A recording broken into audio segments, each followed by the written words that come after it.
Bonjour, bienvenue à cet épisode du mercredi 14 février 2024. Aujourd'hui, nous allons parler des impacts d'une rétrocession sur le dossier de crédit.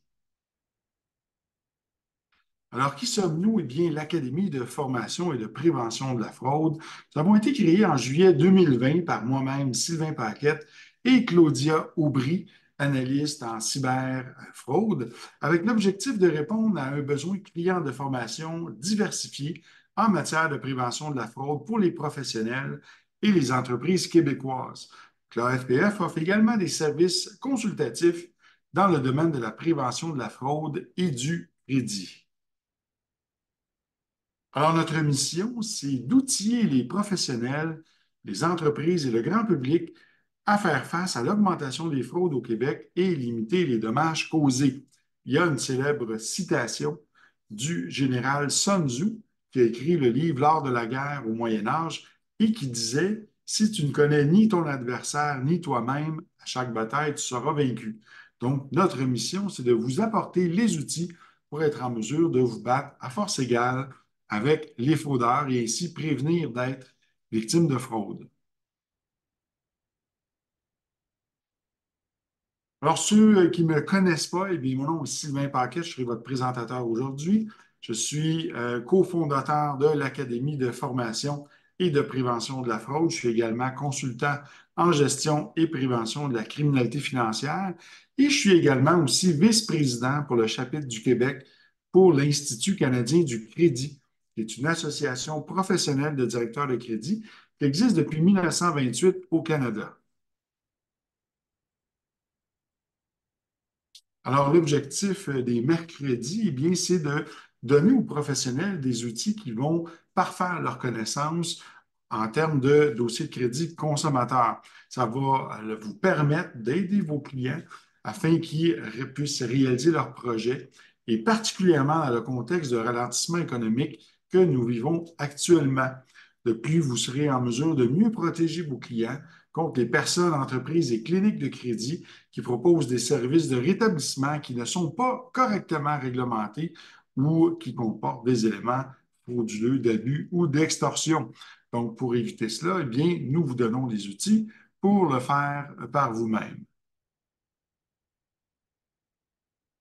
Aujourd'hui, à cette séance des mercredis, nous allons voir l'impact d'une rétrocession sur le dossier de crédit. Ce qu'on entend par rétrocession, ça peut être ce qui est communément appelé une remise volontaire, une reprise de possession, remettre les clés à l'institution financière.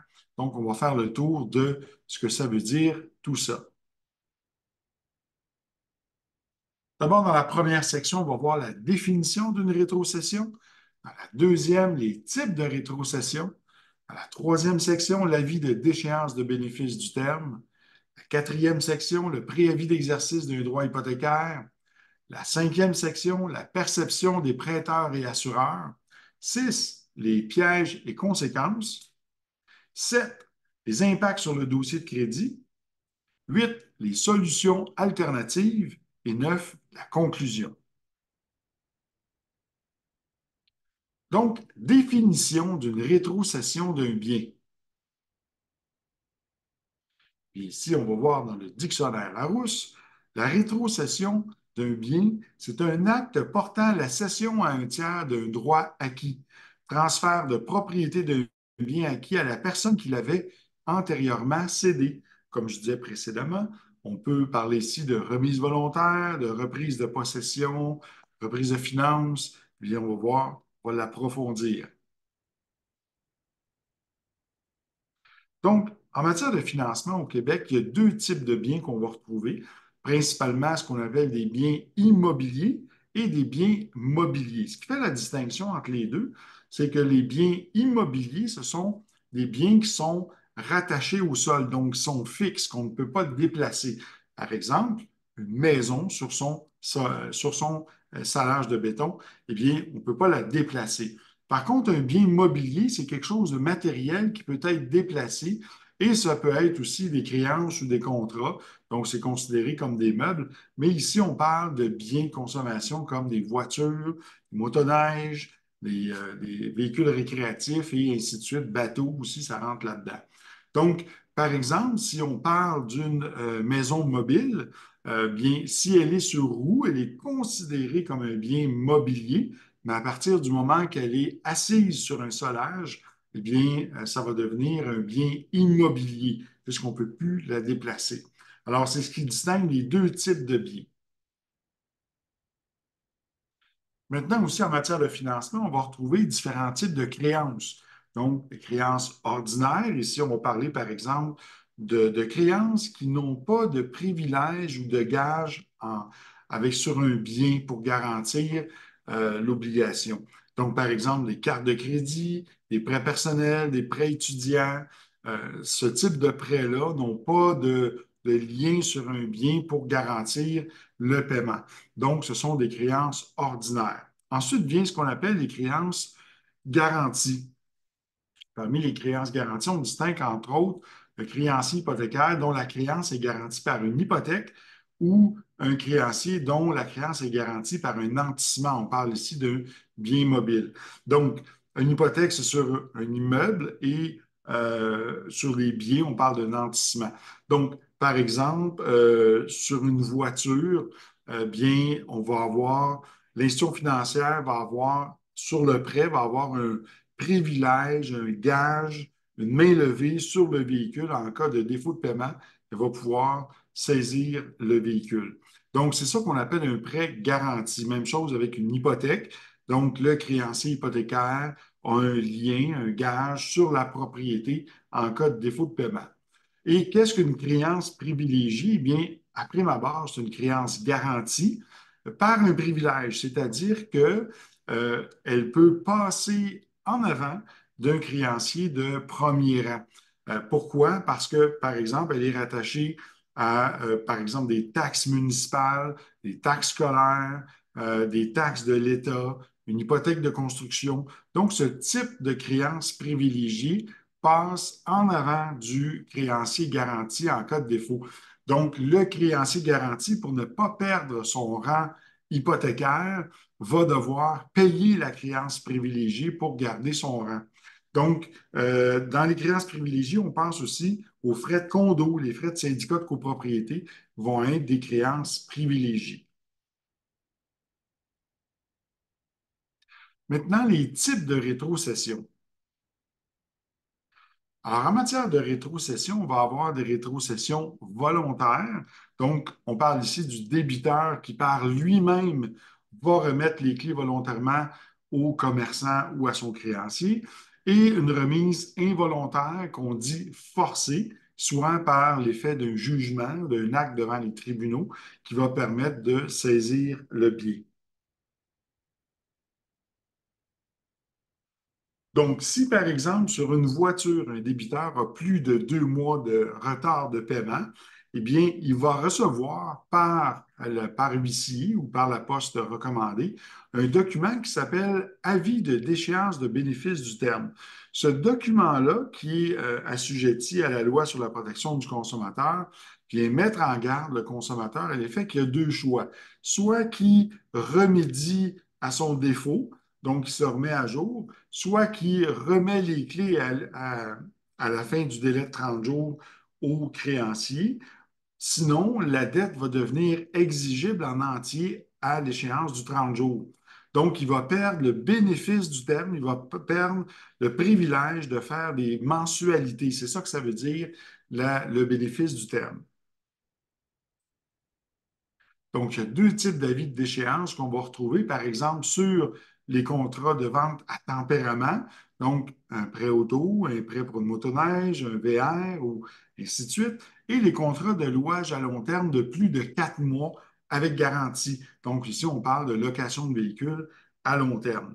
Donc, dans le cas de contrat de vente à tempérament avec garantie, eh bien, l'avis de déchéance de bénéfice du terme va dire au client qu'il a le choix de soit remettre le véhicule au terme du délai de 30 jours ou sinon il va devoir payer l'entièreté. Et dans le cas d'une location, c'est le même principe, sauf qu'à la fin, ça ne sera pas le même résultat. On va voir la différence.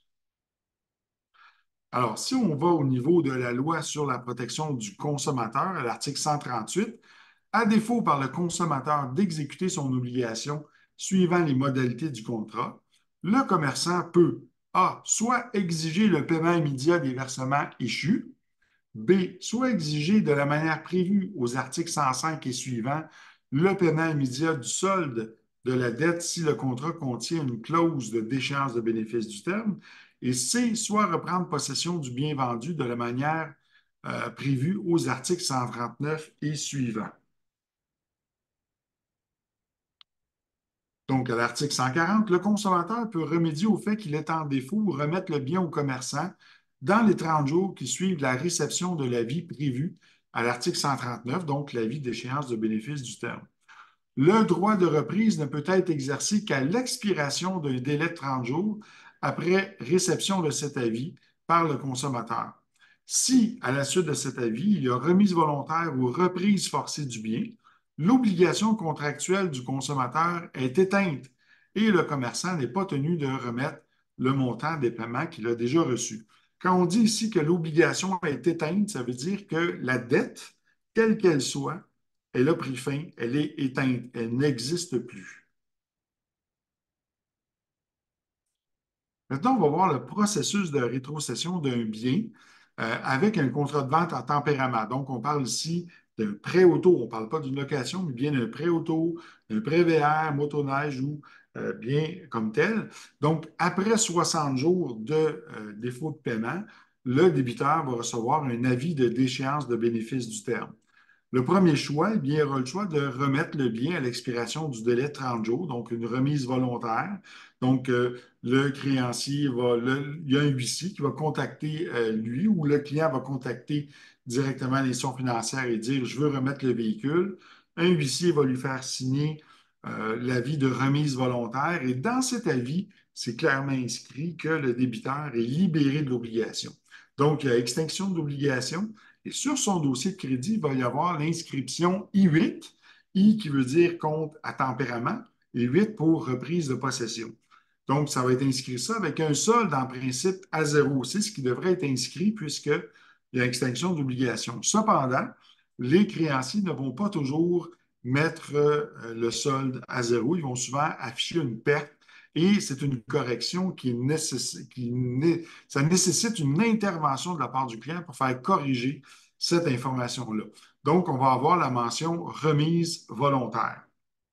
Dans l'autre cas où le client ne remet pas le véhicule et là, il décide de le garder, il cesse de faire les paiements, eh bien, l'institution financière peut aller chercher un jugement avec un bref de saisie sur les actifs, la propriété et le véhicule. Donc, il va faire une vente du contrôle de justice pour la saisine des biens et la vente. Et s'il reste assez d'argent, eh bien, la créance va pouvoir être payée. Sinon, si elle n'est pas payée, eh bien, le montant sera toujours placé en recouvrement. Et là, sur le dossier de crédit, on va avoir une mention I8 ou I9 et il va y avoir un solde qui va être inscrit avec la mention remise involontaire. Donc, aux yeux d'un éventuel prêteur, qu'est-ce que ça veut dire quand on voit ça? C'est que s'il y a une remise involontaire, ça veut dire que le débiteur n'a pas collaboré avec l'institution financière. Et pour l'institution, ce qui est important, c'est de reprendre le véhicule dans les plus brefs délais. Pourquoi?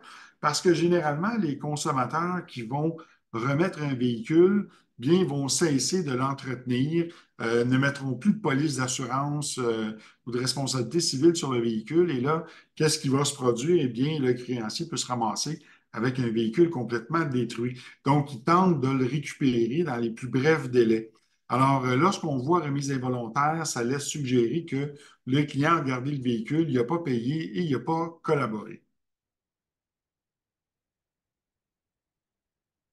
Maintenant, processus de rétrocession d'un bien assujetti à un contrat de location à long terme. Là, on va voir ici une différence. Donc, dans un contrat de vente en tempérament, si le débiteur remet le bien à l'institution financière, il y a extinction de la dette, que ce soit de façon forcée ou de façon volontaire. Dans le cas d'une location, c'est différent. D'abord, si on regarde ici, après l'avis de l'échéance de bénéfice du terme, si le consommateur remet le véhicule au créancier, donc au locataire, ce dernier va le vendre à l'enquête. Il y aura une perte ou un gain, rarement un gain, c'est plus généralement une perte. et il va avoir un montant, une balance à payer. Si le consommateur acquitte la balance, eh bien, sur son dossier de crédit, il y aura l'inscription I8, donc rétrocession volontaire d'un contrat de vente à tempérament, et il y aura la mention remise volontaire avec le solde à zéro. Il faut savoir que la perte qui est ici, l'obligation du consommateur n'est pas éteinte. Donc, il peut être poursuivi pendant une période de 3 ans par le locataire. Dans le cas où le débiteur ne remet pas le véhicule loué, donc continue à le garder sans faire les paiements, et souvent ce type de débiteurs-là vont souvent cacher le véhicule, soit dans une rue voisine, soit dans un garage fermé, un entrepôt, ou vont le déplacer dans un autre endroit, chez un ami ou, par exemple, au chalet. Et c'est ce qui va faire que pour le huissier, ça va être difficile de retrouver le véhicule puisqu'il ne pourra pas le localiser. Et là, souvent, les huissiers vont devoir faire appel au manufacturier, si par exemple c'est un véhicule GM avec le service OnStar, pour être capable de localiser le véhicule et pouvoir le récupérer. Malheureusement, pour le créancier, lorsqu'ils vont récupérer le véhicule dans un cas comme ça peut prendre beaucoup de temps. Il faut obtenir des fois, il faut aller chercher un jugement supplémentaire. Ça peut être compliqué. Et là, on va avoir sur le dossier de crédit une remise involontaire. Il va y avoir vente sous contrôle de justice. Et comme j'expliquais dans la diapositive précédente, bien, le véhicule souvent est en mauvais état. Il a passé une longue période de temps sans être entretenu ou assuré et il peut être gravement endommagé. À ce moment-là, ce qui va apparaître sur le dossier de crédit, c'est la mention I9 pour passer aux profits et pertes. Donc, c'est la pire cote de crédit. Et il va y avoir un solde qui va être dû et la mention remise involontaire. Évidemment, pour corriger cette mention dérogatoire, le consommateur devra payer la somme qui est due au locataire.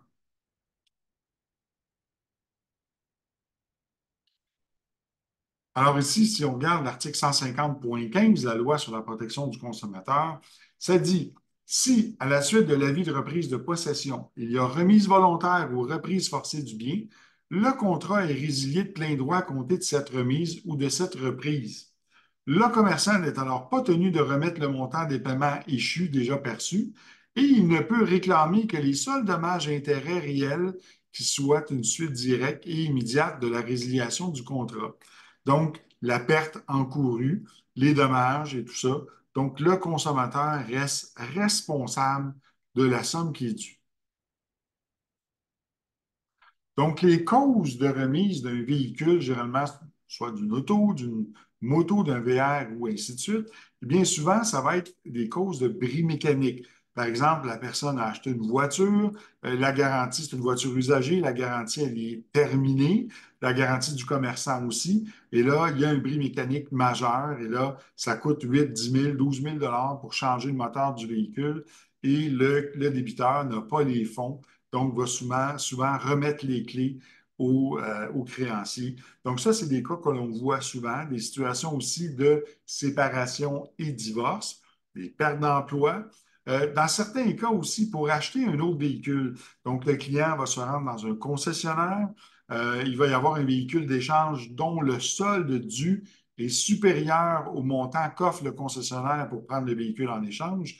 À titre d'exemple, le débiteur doit 24 000 sur son Dodge Caravan et le concessionnaire lui en offre que 10 000. Donc, il y a un manque à gagner de 14 000 et c'est ce qu'on appelle dans le milieu un ballon.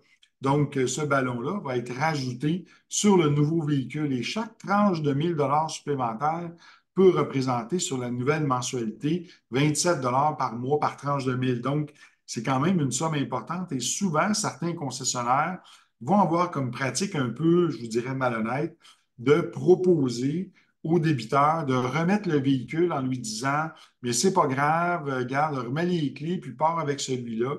Donc, si le client a les revenus suffisants pour se classer au crédit et est approuvé pour le nouveau véhicule, bien, il va remettre les clés du vieux véhicule et il va se retrouver avec une rétrocession volontaire sur son dossier de crédit, mais avec un nouveau prêt auto.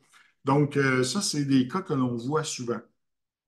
Maladie ou décès, faillite sur endettement, les stratagèmes de prête-non. eh bien, ça va aussi ça, avec les activités criminelles. Ça dépend. D'être prête-nom, c'est pas illégal comme tel, à condition que tous les parties dans la chaîne transactionnelle soient au courant qu'il y a un prête-nom. Généralement, c'est le prêteur qui ne le sait pas. Le concessionnaire est au courant ou le notaire est au courant, le vendeur, tout le monde est au courant, sauf le créancier ou l'assureur. Donc, c'est ce qui rend le terme prête-nom illégal.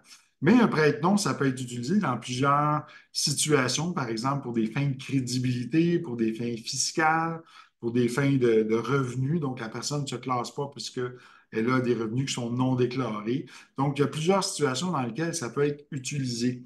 En matière criminelle, par exemple, il y a des stratagèmes dans lesquels ils vont offrir à des gens d'acheter un véhicule, ils vont leur offrir la somme de 10 000 $, ils vont prendre le véhicule, le mettre dans un conteneur et ensuite l'envoyer outre-mer. Donc, ça peut être ça, ça peut être aussi pour le financement d'activités criminelles, par exemple pour du vol de véhicules ou pour du transport de marchandises illicites, pour toutes sortes de situations que ça peut être utilisé. Donc, donc ici, on voit les causes là, générales de remise. Un exemple que je peux vous donner, que l'on voit régulièrement, la jeune fille qui a un excellent crédit, mais qui est pris dans un engrenage de traite de personnes et qui va signer de force ou volontairement pour un prêt pour un véhicule luxueux, là, pour son pimp ou son pourvoyeur. Et ce dernier là, ne fera pas les paiements sur le véhicule ou va l'exporter ou va le vendre ou commettre des actes criminels avec. Et c'est la jeune fille qui va être aux prises ensuite avec cette mention-là sur son dossier de crédit. Maintenant, prêt hypothécaire, qu'arrive-t-il après deux retards de paiement? Généralement, après deux retards, le créancier hypothécaire va faire parvenir par huissier au propriétaire de l'immeuble un préavis d'exercice d'un droit hypothécaire, communément appelé un avis de 60 jours. Eh bien, ici, qu'est-ce que ça dit? C'est que ça dit au propriétaire de l'immeuble, vous avez 60 jours pour remédier au défaut ou remettre les clés de la propriété. Sinon, à l'expiration de ce délai de 60 jours-là, on va s'adresser au tribunal pour reprendre possession des titres de propriété de l'immeuble. Donc, contrairement à la loi sur la protection du consommateur, les propriétés ne sont pas assujetties aux mêmes règlements. Donc, si un débiteur remet les clés, eh bien, il ne sera pas libéré de son obligation.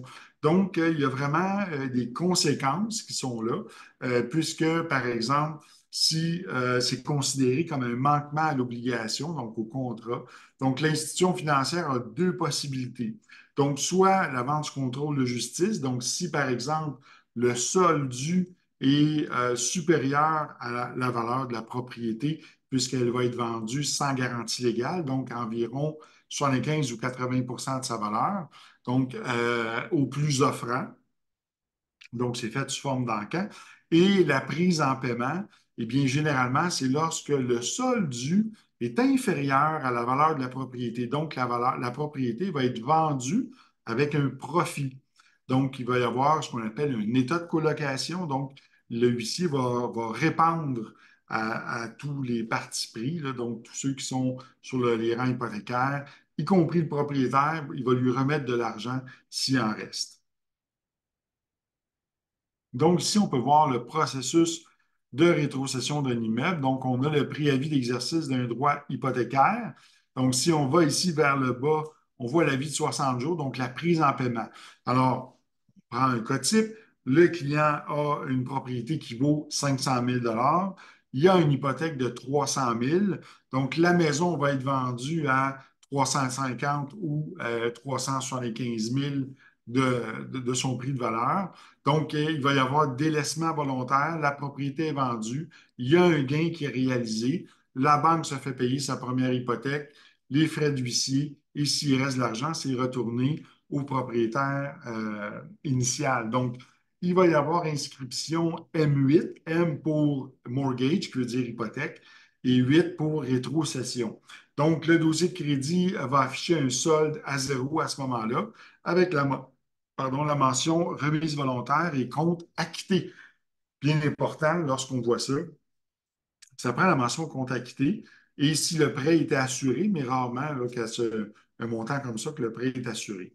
Ensuite, dans la portion du haut, si le propriétaire de l'immeuble a un solde inférieur, supérieur à la valeur de la propriété, donc il va y avoir une vente du contrôle de justice avec un jugement de délaissement forcé qui va être entériné par le tribunal. Et la perte à ce moment-là va incomber au propriétaire de la maison, donc à l'ancien propriétaire. Et là, il va y avoir sur son dossier de crédit une inscription M9, 9 pour passer au profit et pertes, sur le dossier de crédit avec la mention forclusion ou remise involontaire. Donc, aux yeux d'un prêteur, lorsqu'on voit la mention involontaire, ça nous laisse savoir qu'on a eu de la difficulté à reprendre possession du bien. Il y a eu soit contestation, soit qu'il y a eu des délais interminables et au même type qu'un prêt auto, plus que de temps entre le moment où il y a remise volontaire ou involontaire et le défaut, eh bien, plus le temps est long, plus que le risque de retrouver le bien en piteux état est élevé. Donc, c'est la même chose qu'un automobile. Le prêteur souhaite récupérer la propriété le plus tôt possible. Je vous conterai d'histoires d'horreur là, où les propriétaires de maisons ils ont roulé les tapis, ils ont parti avec les poignées de porte, les lustres, les armoires de cuisine. C'est des choses qui arrivent et malheureusement, les créanciers assument des pertes à ce moment-là. Et tout ça va être affiché sur le dossier de crédit du débiteur. Alors, les causes d'une remise d'une propriété, eh bien, dans le cas de l'automobile, par exemple, les remises volontaires ou involontaires vont survenir soit 3 mois après l'achat ou après la troisième année. Donc, ça, c'est une moyenne, une statistique en général. Dans le cas de la reprise hypothécaire, on parle entre 13e et 24 mois suivant la prise de possession de l'immeuble. Donc, pourquoi? Bien, dans certains cas, il va y avoir séparation ou divorce, il peut y avoir des pertes d'emploi, des problèmes de santé, maladie, la découverte d'un vice caché. Il arrive souvent qu'un an et demi, 2 ans après qu'ils ont pris possession de la propriété, ou peu de temps après, les gens vont découvrir un vice caché majeur. Et là, lorsqu'ils voient les coûts que cela engendre, d'engendrer les réparations, de faire une poursuite contre l'ancien propriétaire, et bien souvent, les gens n'ont pas les reins assez solides et ils vont décider tout simplement de remettre les clés et abandonner la maison. Il y a aussi des situations de faillite, de surendettement, les stratagèmes de prête-nom. Donc, il y a toutes sortes de trucs qui existent en matière de stratagèmes de prête-nom. On vous inviterait peut-être à voir nos formations sur la fraude en forclusion, par exemple. Donc, des stratagèmes de prête-nom que je peux vous donner. Par exemple, il y a des programmes immobiliers là, qui disent aux gens, on va vous monter un parc immobilier. Le promoteur n'a pas les rangs assez solides pour acheter tout ce parc-là, donc on va diviser ça en groupes. Donc, vous allez acheter des immeubles à votre nom, on va les gérer pour vous, on va vous donner 3 000 $ au début, puis à la fin, là, quand on va vendre, on va splitter le profit moitié-moitié. Eh bien, sachez que ce genre de stratagème, c'est considéré comme frauduleux puisque majoritairement, ce qui rend le stratagème de prête-nom illégal, c'est que dans la chaîne transactionnelle, il y a une des parties qui n'est pas informée. Et généralement, c'est le créancier hypothécaire. Donc, pour une transaction avec un prête-nom soit légale, toute la chaîne transactionnelle doit être au courant qu'il y a un prête-nom dans le portrait.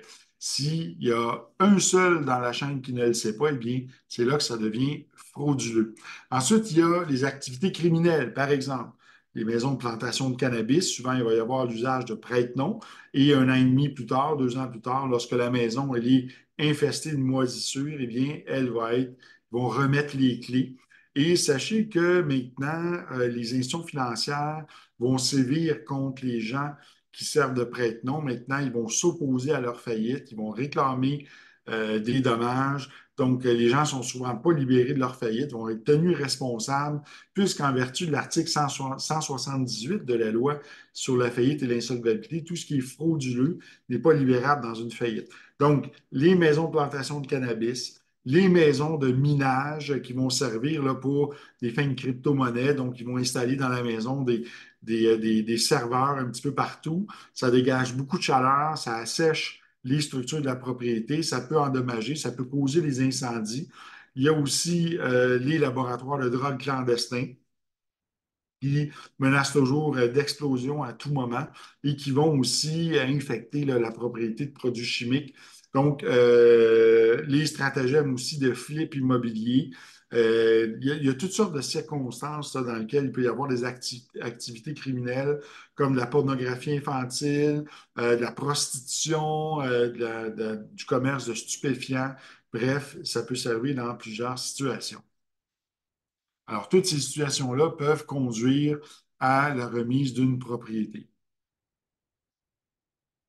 Maintenant, les principales causes de difficultés financières au Canada en 2021, eh bien, la première cause majeure, on parle de 49 il est dû à des pertes de revenus. Donc, ça vient directement du Bureau du surintendant des faillites. 49 qu'il y a de la perte de revenus, 23 pour des raisons médicales, 12 pour des séparations et 16 causés par la pandémie de COVID-19. Maintenant, la perception des prêteurs et des assureurs suite à une remise volontaire ou involontaire. Donc, les prêteurs alternatifs, ce qu'on entend ici par là, dans le contexte automobile, on parle de prêteurs de deuxième et troisième chance au crédit. Et dans le contexte immobilier, on va parler de prêteurs B ou prêteurs privés. Dans le cas ici, ça va aller vraiment avec du cas par cas, que ce soit au niveau automobile ou prêteur hypothécaire. Donc, on va aller vraiment cas par cas, on va regarder qu'est-ce qui est arrivé pour la remise, qu'est-ce qui s'est passé, les circonstances et tout ça. Donc, ça va être du cas par cas. Au niveau des prêteurs conventionnels qu'on appelle les institutions financières et prêteurs captifs, on entend là, par là, un prêteur comme un manufacturier automobile, comme Toyota ou Honda Crédit. Ben, à ce moment-là, c'est un créancier qui est exclusif à un produit. C'est ça qu'on entend par captif. Donc, généralement, ce type de prêteur-là, les institutions financières, tant et aussi longtemps que la remise volontaire va être rapportée sur le dossier de crédit, eh bien, ils vont tout simplement refuser de prêter. On parle de 6 à 7 ans avant que ça soit retiré du dossier de crédit. Au niveau des prêteurs hypothécaires conventionnels, même chose, ils ne prêteront pas pendant 7 ans, tant et aussi longtemps que la remise va apparaître sur le dossier de crédit. Et au niveau des assureurs hypothécaires, eh bien, là, on en a trois. On a Sagent, Canada Guarantee et la Société centrale d'hypothèque et de logement, donc la SCHL, qui est une société d'État. Eh bien, ici, on parle de 20 ans. Donc, si vous avez remis une propriété et qu'il y avait un assureur hypothécaire derrière ça, eh bien, pendant 20 ans, vous ne pourrez pas être assuré par un assureur hypothécaire. Donc, bien important, c'est à réfléchir deux fois avant de remettre possession d'un immeuble. Maintenant, les pièges et conséquences. Eh bien, les pièges dans les rétrocessions. Ne pas remettre le bien après la vie de 30 jours. Donc, qu'est-ce qui va se produire? C'est que l'institution financière, à ce moment-là, peut prendre des mesures devant les tribunaux pour aller chercher un jugement et procéder à la saisine des actifs du débiteur. Donc, on parle ici de sa propriété, de son compte bancaire, de son salaire et même du véhicule aussi. Donc, ne pas remettre le bien, ça peut être un problème. Si la personne garde la voiture, eh bien, le créancier peut aller chercher un jugement. Maintenant, le prêteur refuse de reprendre le bien. Ça arrive dans certains cas où le prêteur va dire non, non, on ne veut pas du véhicule, garde-les, garde-les, mais ils vont quand même chercher un jugement. Donc là, à ce moment-là, ils vont prendre la saisine des biens du débiteur et là, ça risque de faire mal. La remise volontaire durant une faillite. Eh bien, il faut savoir que la faillite, au moment de son dépôt, à la date du dépôt, tous les créanciers qui étaient là doivent être inclus dans la faillite. Et si, par exemple, un propriétaire de véhicule garde le véhicule et continue à le payer, il est en droit de le faire, mais que quelques mois après avoir signé le dépôt de sa faillite, il décide de remettre le véhicule. Donc, cette dette-là, puisqu'elle a été gardée par la loi, on a le droit de garder des créances qui sont garanties tant qu'on n'est pas en défaut, Mais si on remet le bien au commerçant ou à l'institution financière après le dépôt de la faillite, eh bien, cette dette-là ne peut pas être incluse dans la faillite et le consommateur devient responsable. Et ça va être considéré aussi comme une mention dérogatoire.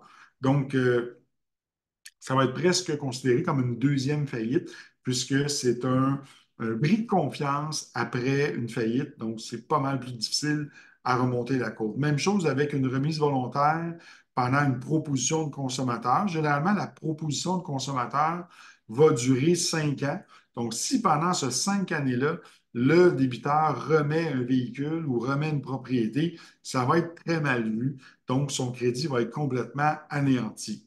La remise volontaire pour l'achat d'un véhicule, on en a parlé tout à l'heure, c'est très mal vu de la part des créanciers lorsqu'on voit ça. On voit une manigance du concessionnaire, un désir de consommer du consommateur plus grand ses moyens et qui feint à sa parole pour prendre un nouveau véhicule. Ensuite, la responsabilité de co-signataire. Il y a beaucoup de gens qui ne comprennent pas en quoi s'engage à être co-signataire. C'est la même responsabilité que le signataire principal du prêt. Donc, c'est la même responsabilité que l'emprunteur. Et souvent, les gens ne sont pas soucieux de suivre de près la personne pour qui ils ont co-signé. En principe, là, on devrait toujours appeler la personne puis faire à savoir si le paiement a été fait tous les mois. Parce qu'ici, le créancier n'est pas nécessairement tenu d'aviser le co-signataire. Donc, le client peut avoir plusieurs retards et le co-signataire ne sera pas au courant. Avoir plus de 50 de payés sur un CVT. Donc, qu'est-ce qui se produit là, si les gens l'ignorent, c'est que si vous avez plus de 50 de payés, légalement, vous êtes plus propriétaire que l'institution financière et cette dernière va devoir obtenir un jugement devant la Cour pour être en mesure de signer, de saisir le véhicule. Et vient ensuite l'ignorance, eh bien, d'une partie comme pour l'autre, que ce soit pour le créancier ou le consommateur, l'ignorance de la loi fait en sorte que ça cause préjudice à chacune des parties. Donc, bien important de se renseigner avant de faire une rétrocession. Il faut y penser 2 fois. Il y a des conséquences qui sont rattachées à cela. Maintenant, l'impact sur le dossier de crédit. Eh bien, si on regarde ici, par exemple, on a un dossier de crédit Equifax. On regarde dans la deuxième rangée, on voit Ford Credit Canada. On voit ici la lettre I qui veut dire, ça ici, c'est le code ECOA pour désigner le niveau de responsabilité. Donc, c'est un compte qui est individuel. On a le numéro de membre Equifax avec le code d'industrie ici qui est FA, qui est pour du financement automobile. Et ce code d'industrie-là, c'est ce qui vient désigner le type de produit, le type de prêt rattaché au fournisseur de crédit. Ensuite, on a la date où le compte a été ouvert en 2011 et la dernière date où il y a eu un rapport d'information sur le dossier de crédit. On a la mensualité qui est à 240 ici par mois. Le compte est rapporté I9 et la dernière date d'activité est en avril 2017. Il n'y a aucun retard de 30, 60 ou 90 jours qui sont rapportés dans la ligne ici. Par contre, il y en a dans les délais antérieurs où on voit que la personne a été I3 en novembre, octobre et juin 2017. Le compte a été acquitté, donc les sommes dues ont été payées, mais ici, le compte, là, en fait, ici, ça devrait être changé à I8, mais pour en savoir plus, là, il faudrait s'adresser aux créanciers. Donc, savoir exactement qu'est-ce qui est arrivé, est-ce que c'est une remise volontaire, involontaire. Donc, il faudrait passer par ce qu'on appelle l'accès à l'information, donc faire une demande en vertu de l'article 27 de la loi sur la protection des renseignements personnels dans le secteur privé auprès du créancier pour obtenir une copie du dossier, savoir qu'est-ce qui s'est vraiment passé. Et là, ensuite, on peut demander une correction en vertu de l'article 28 ou 30. Alors, erreur fréquente en lien avec le solde pour un bien immobilier. Donc, on parle d'un prêt assujetti à l'Office de la protection du consommateur, donc à la loi. On le voit ici à l'article 141. Si, à la suite de cet avis, il y a remise volontaire ou reprise forcée du bien, l'obligation contractuelle du consommateur est éteinte. Et là, ici, on parle seulement en matière de financement. Cela ne s'applique pas pour les locations, seulement pour les financements. Alors, le commerçant n'est pas tenu de remettre le montant des paiements qu'il a déjà perçus. Donc, le contrat est éteint. Donc, on devrait toujours voir un solde à zéro lorsqu'il s'agit de CVT. Par contre, dans le cas d'une location, on le voit ici avec Nissan Canada Finance. Donc, on voit ici, on a le I qui est pour un prêt individuel, FZ qui signifie ici pour un plan de location. Ensuite, le compte a été ouvert en 2018, la dernière d'activité en décembre 2020. On voit qu'il y a eu 10 retards de 30 jours, 2 de 60 jours et 3 de 90 jours, donc 22 retards sur 30 paiements. Et le compte est rapporté I8, donc il y a eu rétrocession du véhicule. Et on voit ici 19 903, donc une somme qui est due. On voit ici que c'était un compte en location, rétrocession involontaire. Donc la somme, elle est toujours due. Et en bas, on voit le paquet de chiffres, le 43221. Eh bien, ça, ce sont les 24 derniers mois qui sont rapportés ici.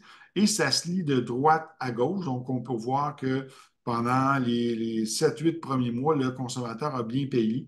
Ensuite, il a commencé à avoir accumulé des retards. Les deux, c'est des retards de 30 jours, 3, 60 jours et 90 jours. Donc, on peut voir que ce consommateur-là a eu des difficultés. Maintenant, ici, est-ce que c'est la bonne mention? I8, oui. Ça devrait être I9 aussi, puisqu'il y a toujours un solde qui est là, mais il faut que le solde soit acquitté. Ça, c'est très important pour que le client puisse être libéré.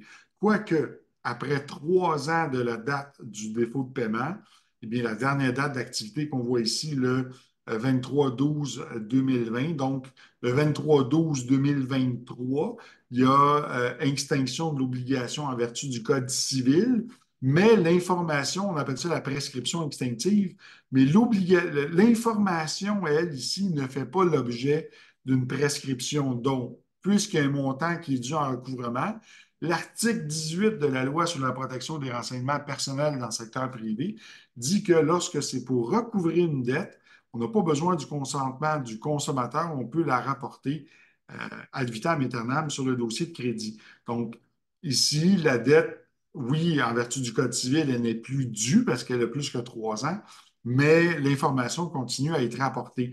Donc, le consommateur aurait avantage à négocier avec Nissan Canada pour arriver à un règlement et fermer cette dette-là.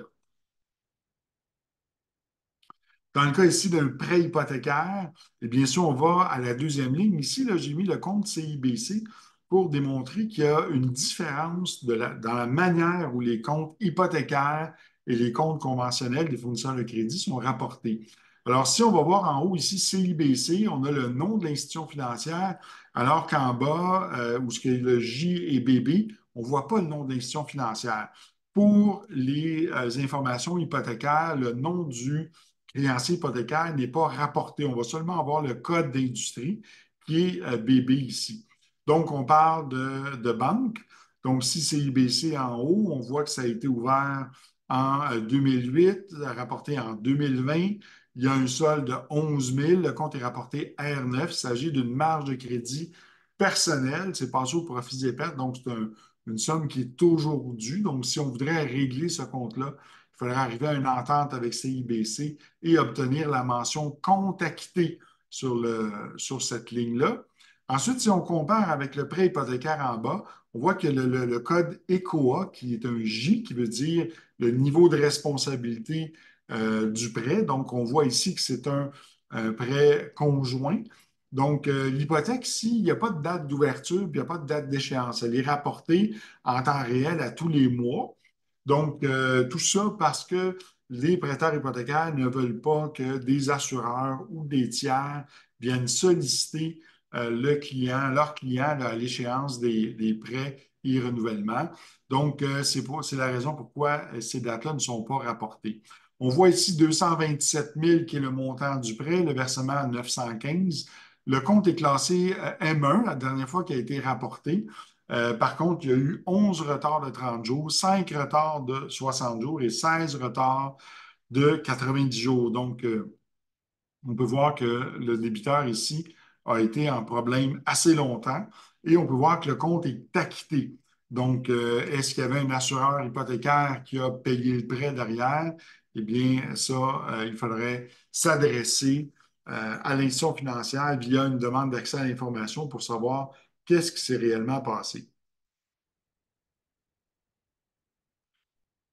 Avis important ici au niveau, on va vous démontrer les moyennes de perte de pointage présumées par type de délinquance. Et ici, on s'est basé sur une application américaine qui s'appelle FICO Score Estimator. Il faut savoir qu'il existe plusieurs types d'algorithmes de pointage. Il n'y en a pas juste un. Celui que vous voyez quand vous consultez vous-même votre dossier de crédit sur equifax.ca ou transunion.ca. Ce n'est pas le même. Celui-là, c'est un pointage pour des fins éducatives seulement.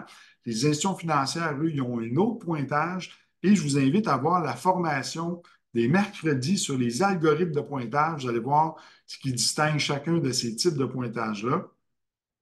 Donc, on s'est basé sur FICO Score Estimator, qui est une application américaine. FICO est une compagnie qui vend des algorithmes aux agences de crédit. FICO, c'est l'abréviation de Fair Isaac Corporation, donc cette firme qui vend des algorithmes à Equifax et TransUnion. Donc, ça nous permet de se faire une idée sur la perte de pointage présumée. Donc, ici, on parle des comptes de crédit à tempérament et prêts hypothécaires. Donc, BB pour les prêts hypothécaires, FA pour financement automobile, AN pour véhicules neufs, AU pour véhicules usagés, le FC pour du financement à crédit différé et FM ici là, pour du financement hypothécaire. Donc, si on regarde en moyenne là, un retard de 30 jours, lorsqu'on a un pointage de 6,80, on peut perdre de 45 à 65 points. Qu'est-ce qui va faire la différence entre 45 et 65? En fait, c'est le solde, l'âge du compte. Plus ça fait longtemps que vous faites affaire avec ce fournisseur de crédit-là ou que vous détenez un instrument de crédit avec lui, meilleur ça va être pour le pointage. Donc, le facteur temps entre en ligne de compte, l'historique de crédit, le montant, même chose aussi à 780.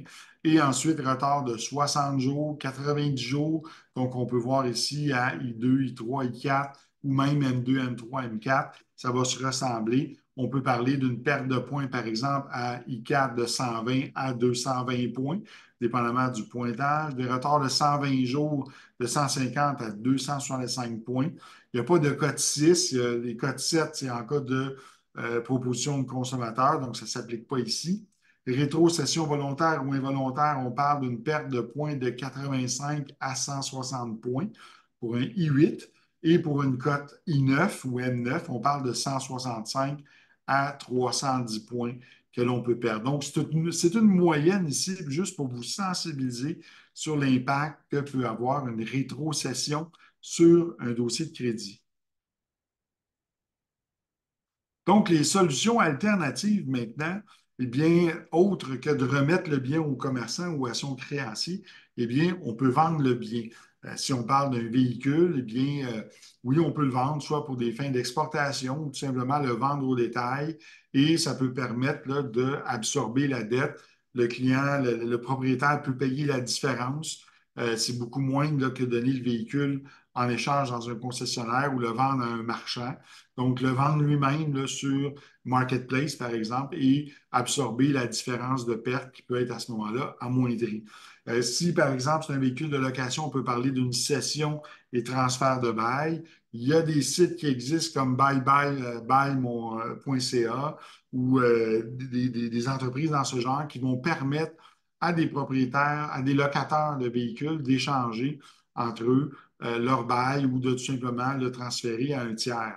Il y a aussi une autre possibilité, c'est que le débiteur utilise son véhicule pour des fins de location à court terme, comme avec Turo, qui est une application qui permet de louer son véhicule et ça peut permettre de rentabiliser, de couvrir les paiements. Certes, il y a des risques à faire ça, mais pour une période de temps donnée, ça peut dépanner, ça peut servir.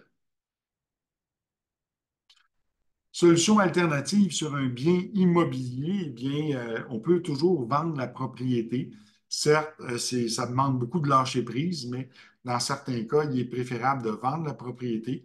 On peut passer aussi par des solutions de désendettement, par exemple, consulter un professionnel de l'insolvabilité, donc un syndic autorisé en insolvabilité, et faire une proposition de consommateur. Plutôt que de remettre le bien, remettre la maison, eh bien, on peut faire entente avec les créanciers pour régler pour 30 environ des dettes et avoir un montant à payer sur 5 ans sans intérêt.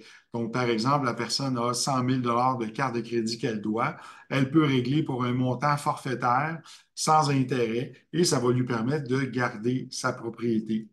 On peut penser aussi que la personne peut louer à ce moment-là une autre propriété et mettre sa propriété en location à court terme sur Airbnb.